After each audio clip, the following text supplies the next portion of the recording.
After the Israelites had crossed the Red Sea, they marched toward the Sur Desert. For 3 days and 3 nights, however, they could find no water to drink. Eventually, when they reached Mara, they found water, but it was bitter and unfit for drinking. The discontented people grew unhappy with Moses.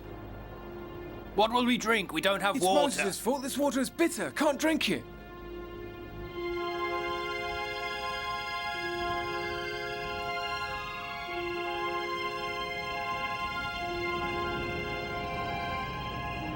Lord, give me a sign, just a sign. We don't have any water left. Moses, Moses, I am your Lord. With me by your side, you've nothing to fear. My people will stone me if I don't find water to quench their thirst, my Lord. Now I will tell you what you have to do. I will obey you, my Lord, my God. Now I'll give you a staff that you'll have to thrust into a rock and water, which will turn to fresh water. I'm your servant, my Lord. Moses went back to the Hebrews with the staff God had given him to make fresh water.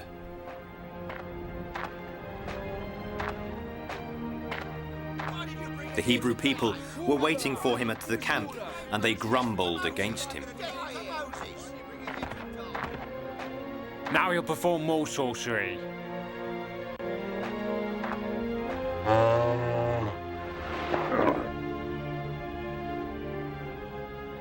But Moses trusted God's words, so he passed among them and went towards a mountain. Immediately Caleb and Joshua ran to his side to protect him. Moses climbed the mountain, where he found a multitude of Hebrews waiting for him. He looked at them, and then he thrust the Lord's staff into a rock. Immediately, a spring of fresh water poured out of the cleft. At first, the astonished Hebrews could not believe it. They had water to drink, finally. The rush of water became a brook, and then a lake, where everybody, adults and children alike, could refresh themselves and drink. And so could the animals and birds.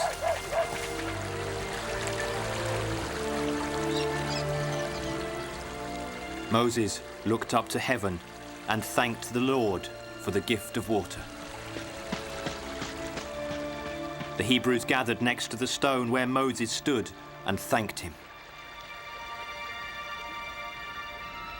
Moses looked at them, and he said, Today the Lord wanted to give us a great gift, and we will bless his name forever. From now on, this place will be called Massah and Meribah to honor the Lord. Did you see that, Amiel? And you didn't want to trust Moses. Maybe he already knew that water would pour from out of that rock. Maybe Moses already knew these lands. Why do you still resist Jehovah? Don't you understand that he is the one guiding Moses' steps? Jehovah protects us because we are his people. We are Jehovah's people, and you should never forget it. Always remember that.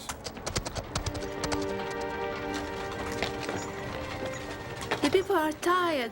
The supplies are almost depleted. We'll make it, you'll see. Up!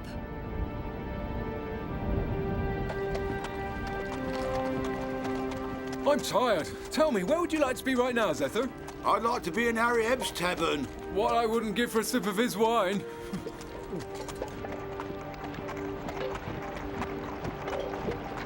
How many days till we reach the Promised Land? We still don't know, but if we resign ourselves to the Lord, he'll guide our footsteps. If we don't, we'll be lost in the wilderness. We must have faith.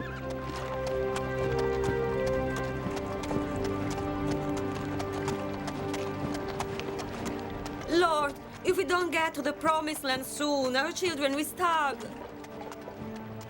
Why do you call me Lord? Don't you know Jehovah is the only Lord? Yes, we know. But in Egypt we had everything. Meat, fish, bread. While in this wilderness we're starving to death. It would have been better for us to die in Egypt by the hand of the Lord. He's right. That's right. It's true. That's absolutely true. It's true. You don't know what you're saying. You're tired and exhausted because of the journey, and hunger has blinded you. Don't you remember what Jehovah, the mighty, invisible Lord of heaven and earth, did for you? If you put your faith in him, he will help you, and you will live.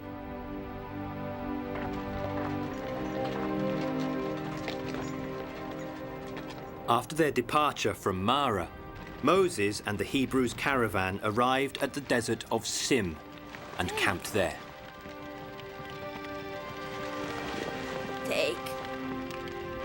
Take.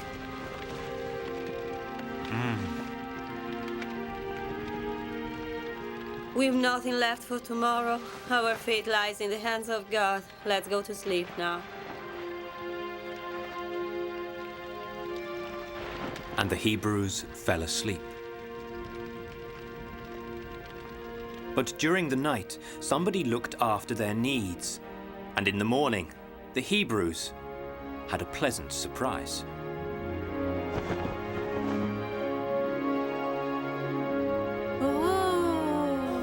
What happened?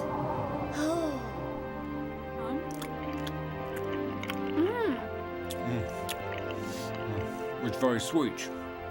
The children of Israel gathered plenty of the unusual food, happy to have something to eat, finally. Take. This is a gift from Jehovah. This food he provided us with for the journey is very nourishing. Gather enough of it for each one of you. Nobody must leave anything for tomorrow. This is the Lord's command. Because he'll send more of it every day for as long as we need it. The entire community of Israelites left the desert again according to the orders of the Lord. However, somebody was spying on their movements. Huh? Let's go!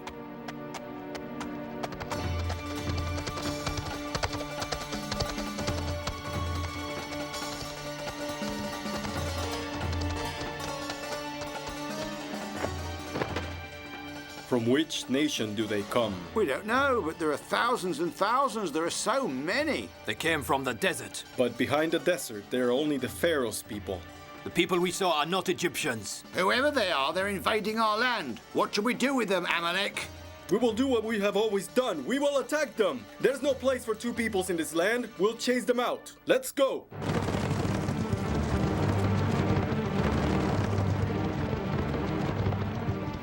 Caleb, look at those fires. Let's go and have a look.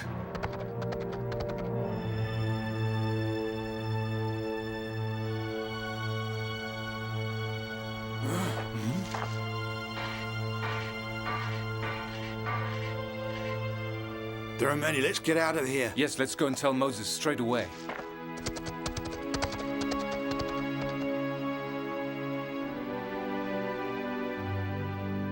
We captured them at dawn. They are explorers working for Amalek. Their army is close by. And where are they at this moment? In the valley. They're already advancing against us. How many are there, Joshua? Many thousands, and they have good weapons. It doesn't matter because Jehovah will fight with us. Choose from among the Israelis the best men you want to take with you. Tomorrow we'll give battle to Amalek. I'll stand on that hill with the staff of Jehovah in my hand. And you elders, take shelter. Attack!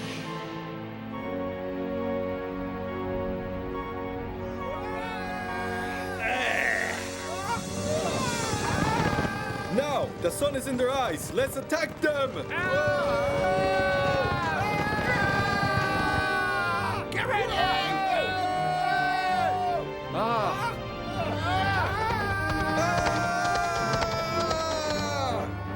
Moses stood with Aaron and Hur and watched the battle from a tall rock.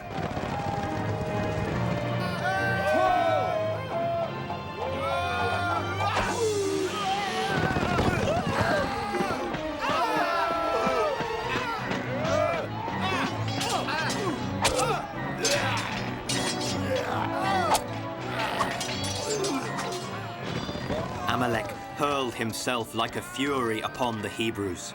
Moses lifted the staff towards heaven to ask the intervention of the Almighty.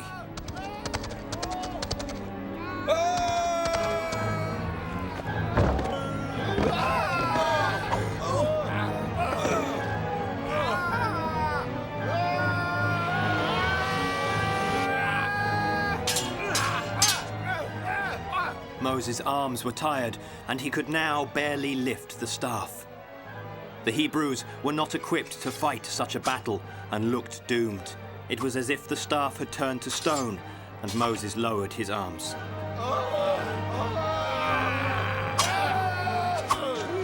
The Hebrew people were losing the battle, and things looked very desperate, when...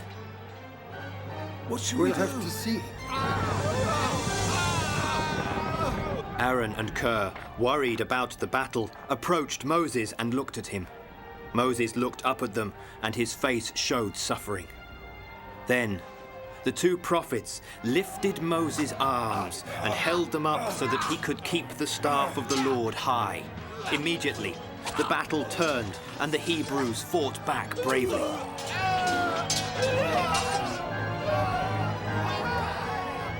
But Moses' exhaustion increased ever more. Aaron thought he should sit on a stone.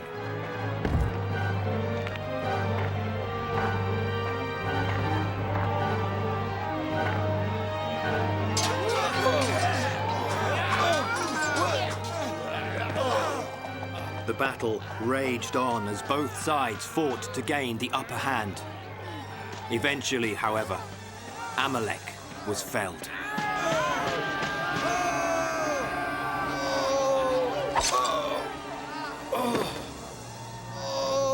Who are you to beat me? What's your name? What's your people called? I am Joshua, and my people are the people of Jehovah the Almighty.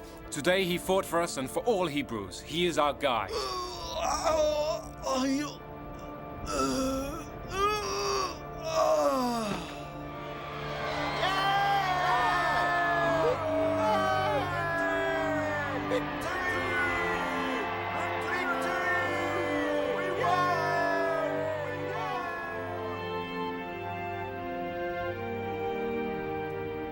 To mark the victorious battle, Moses built an altar and proclaimed, This is for the Lord, who is my flag.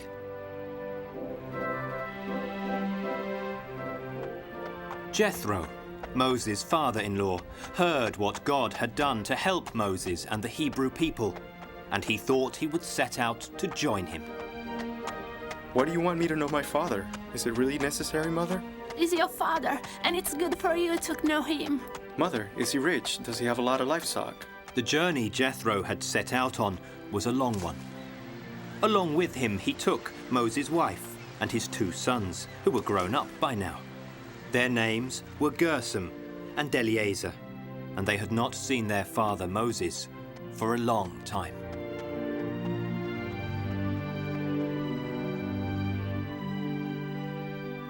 Moses and the Hebrews had stopped at the Mount of God and were camping there.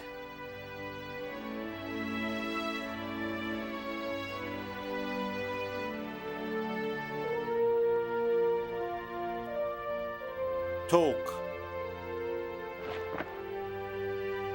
Moses, his goat didn't see my pit and fell into it and died. You should have covered the hole you were digging. Because the goat was not one of yours, you have to make it up to this man by giving him one of your goats in exchange. I'm listening.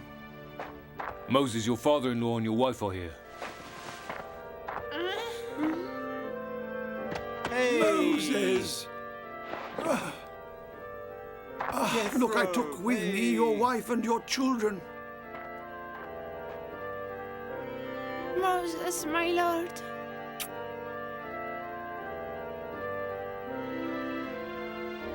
Look, these are your 2 sons. Ah.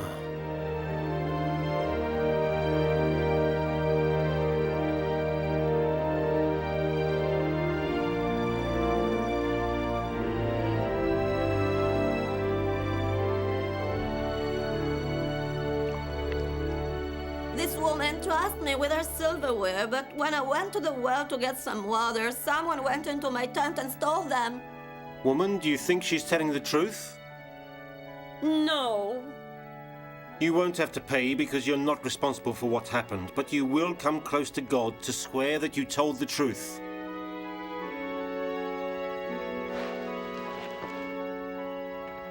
It's your turn to speak.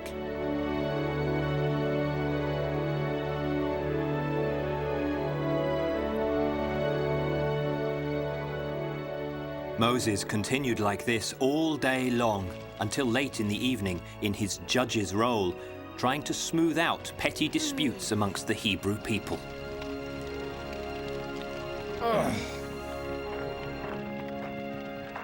Setting fire to a thorn bush, this woman burnt part of my tent. It was the wind.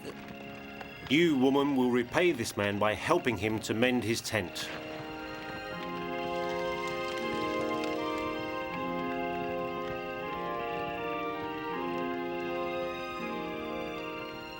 You are commander. Why do you do all that? I don't know what else I should do, Jethro. Choose among the different efficient men who fear God. They will judge in every small matter. When it's an important issue, they will submit it to you, so you'd be free. You're right, I'll do so. If the men are righteous and afraid of God, Jehovah will speak through their mouths. This is for you. And what are you going to do now? I will go back to my flock. I'm destined to be in silence and together with my flock. Each of us must walk on the path which the Lord our God has chosen for him. It's God's will. Now I know what I've always been looking for. Let me tell you, Moses, when I return among my flocks in the land of Midian, I will worship your God too. The God of Abraham, Isaac, and Jacob, the omnipotent Almighty, our Lord.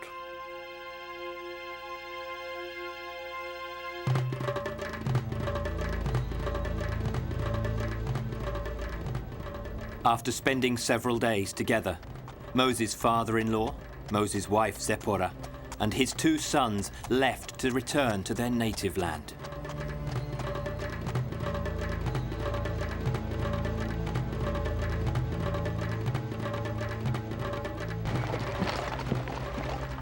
While Moses and the children of Israel continued their long trek to the Promised Land.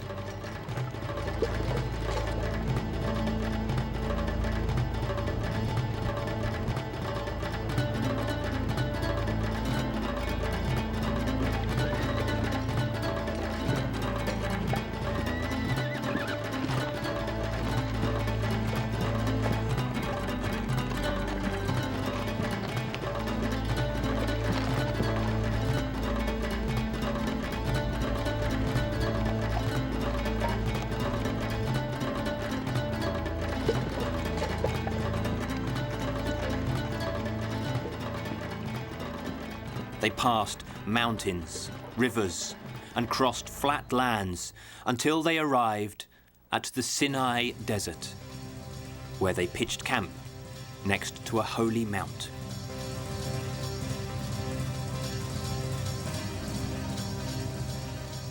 Moses started to climb the holy mount to reach its peak because he wanted to speak with God, and he wanted to be alone while speaking with him.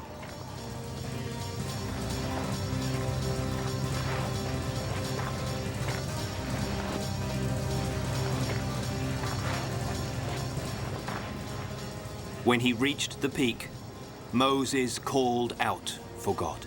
Lord, Lord, here I am! Moses, Moses, speak like this to the house of Jacob and tell this to the children of Israel. You saw what I have done to the Egyptians and how I have borne you on eagle's wings and brought you to myself. And now if you really obey to my voice and keep my covenant, then shall you be my own special treasure out of all the peoples, for all the earth is mine. Do you want to do what the Lord said? We will do what the Lord said! Jehovah said, go to the people, sanctify them, and let them wash their clothes. Let them be ready for the 3rd day, because the Lord will descend on Mount Sinai. Do not climb this mount or touch its flanks. Whoever does so will be put to death. I'll come in a cloud. 3 days went by, and in the morning, Speak to us, Lord. Here I am. Your servant is listening to you. Suddenly, a huge cloud appeared above the mount, and trumpet calls filled the air. The people were afraid, as the trumpets grew louder, and the Lord spoke to Moses. Speak to us, Lord. Here I am. Your servant is listening to you. Moses, listen to me. I am the Lord your God who let you out of the land of Egypt. You won't sculpt or paint any image of things that are up there in heaven, down here on earth, in the waters or under the earth. And never prostrate yourselves before them and don't serve them, because I, the Lord, will punish the sons for their father's iniquity until the 7th generation. Descend Mount Sinai and be solemn warning to the people not to rush to look at the Lord, otherwise many of them will die. Also the priests who want to get close to the Lord must sanctify themselves before, so that the Lord doesn't hurl himself upon them. Now go, descend to Mount Sinai. Later you'll come up with Aaron again, but remember to say to the priests and the people that they must never rush to me, your Lord, so that he doesn't fling on them. Moses, you'll tell the people what I said. Then Moses went back to the camp where the people were waiting for him.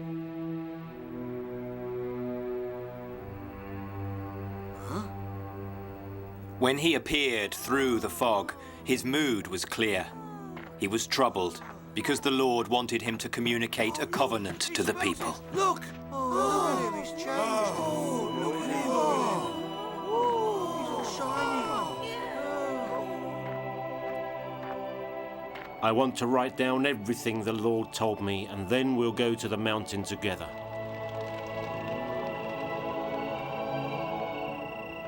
That very evening, Moses wrote down the words spoken by Jehovah, and after his work was done, he fell asleep. He rose early in the morning, and with the help of his people, he built a huge altar at the foot of the mountain, and also 12 rods, one for each tribe of Israel. Then he offered to the Lord all the sacrifices that the people had made. And he spoke the words of the Lord to the people gathered around him. Those are the words that the Lord told me to tell you when I was on Mount Sinai, and that I wrote on this scroll for you. We will do what Jehovah commands, and we will respect him, this scroll, and Jehovah's words that it contains. All the Hebrews shall respect it forever, in the name of the Lord of Abraham, Isaac, and Jacob. Then he took the blood of the sacrifices. This is the blood of the covenant that Jehovah made with you, and you must all swear with one voice. We'll do all that Jehovah commanded. Blessed be his holy name.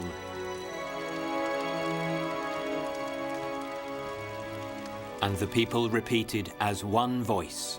We'll do all that Jehovah commanded. Blessed be his holy name. We'll do all that Jehovah commanded. Blessed be his holy name.